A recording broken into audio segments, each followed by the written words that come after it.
Good morning class. पिछला video किसी वजह से डिस्कनेक्ट हो गया था, तो ये this is video number 2 for the day. Okay, this is video number 2, ध्यान दीजिए इस बात पे। एक्सरसाइज 8B क्वेश्चन नंबर 1, आज की डेट डली हुई है।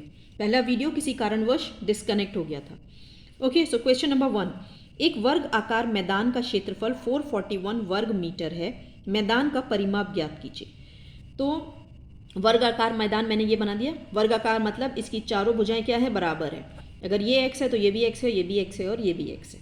तो हमने मान लिया कि भुजा एक्स है अकॉर्डिंग टू द क्वेश्चन। ठीक है, भुजा इंटू भुजा, परिमाप क्या क्षेत्रफल क्या होता है किसी भी वर्ग आकार का। ध्यान से सुनिए, किसी भी वर्ग आकार का क्षेत्रफल कितना होता है, भुजा इंटू भुजा। एक्स क्या है, भुजा है, और भुजा इंटू भुजा हमें कितना दे रखा है, 441। तो x इंटू एक्स किया, this is X square is equal to 441। तो एक्स स्क्वेयर यहाँ पर इज इक्वल टू एक्स की वैल्यू निकालेंगे तो ये रूट में चला जाएगा। ओके, यहाँ मैंने इसको फैक्टर्स में डिकम्पोज किया है। इकाई का अंक 0, 2, 4, 6, 8 नहीं है, इसलिए नंबर 2 से नहीं जाएगा। अब हम 3 के लिए चेक करेंगे। 4 + 4 इज 8 एंड 1 9। 9 3 से डिवाइड होता है, यस, 3 3 ज़ा 9, तो ये नंबर 3 से जाएगा। 3 1 ज़ा 3, 14 बन गया। 3 4 ज़ा 12, 2 बच गया, 21 बन गया। 3 7 ज़ा 21, 4 and 1 5, 5 and 7 is how much, 12। 12 3 से जाता है, यस, 3 4 ज़ा 12।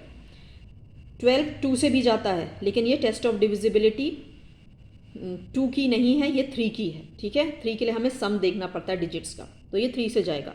3 4 ज़ा 12, कितना बचा, 2, 27, 3 9 ज़ा 27। 49 7 से जाता है, 7 7 ज़ा 49, 7 1 ज़ा 7, तो ये ब्रेक कर दिया। 3 इंटू 3, 7 इंटू 7, 2 3 का 1 3 निकाल लिया, 2 7 का 1 7। ये x की वैल्यू चली आ रही है। x क्या है, हमारी भुजा है। ठीक है, 21 मीटर प्लस माइनस। भुजा ऋणात्मक नहीं हो सकती है, देयरफॉर भुजा जो है बराबर 21 मीटर के, ये बराबर भुजा के है। ओके, अब वर्ग का परिमाप निकालना है, तो परिमाप होता है 4 इंटू भुजा।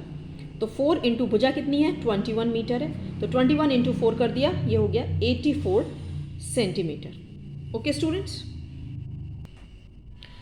क्वेश्चन नंबर 4 देखिए। कक्षा 8 के 144 शिक्षार्थियों यानी स्टूडेंट्स को पंक्तियों में इस प्रकार खड़ा करना है कि प्रत्येक पंक्ति में उतने ही शिक्षार्थी हों जितने की कुल पंक्तियां हैं। पंक्तियों की संख्या ज्ञात कीजिए। स्टूडेंट्स, इस क्वेश्चन को समझा रही हूँ, पहले समझने का कॉन्सेप्ट कीजिए। सपोज हमने 4 पंक्तियां ली हैं, सपोज है 4 होंगी नहीं, ज़्यादा आएंगी।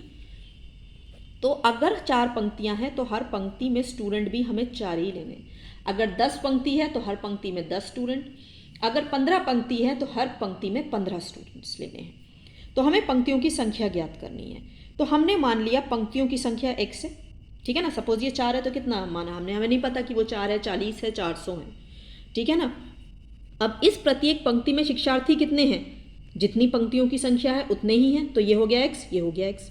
कुल शिक्षार्थी कितने दे रखा है, नंबर में 144 है, लेकिन कुल शिक्षार्थी कितने होंगे, जितनी पंक्तियां और जितना पंक्तियों में छात्र है, दोनों को मल्टीप्लाई कर दो। तो अकॉर्डिंग टू क्वेश्चन दोनों को मल्टीप्लाई किया, बराबर 144 के रखा, तो एक्स स्क्वेयर बराबर 144 के आ गया।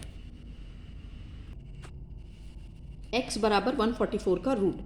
144 को किया, 2 7 ज़ा 14, 2 2 ज़ा 4, 2 3 ज़ा 6, 12 बन गया, 2 6 ज़ा 12, 2 1 ज़ा 2, 16 हो गया, 2 8 ज़ा 16, 2 9 ज़ा 18, 3 3 ज़ा 9, 3 1 ज़ा 3। ये हमने पेयरिंग कर ली, 2 2 का 1 2, 2 2 का 1 2 और 3, 2 2 ज़ा 4, 4 3 ज़ा 12। तो पंक्तियों की संख्या भी 12 है और हर पंक्ति में छात्र की संख्या भी 12 ही होगी, जो मैंने आपको 4 बना के दिखाई थी। 4 बनाना आपको समझाने का तरीका था। ओके, अब क्वेश्चन नंबर 5 जो इस एक्सरसाइज का लास्ट क्वेश्चन है, फिर हम एक्सरसाइज 8C नेक्स्ट क्लास से स्टार्ट करेंगे।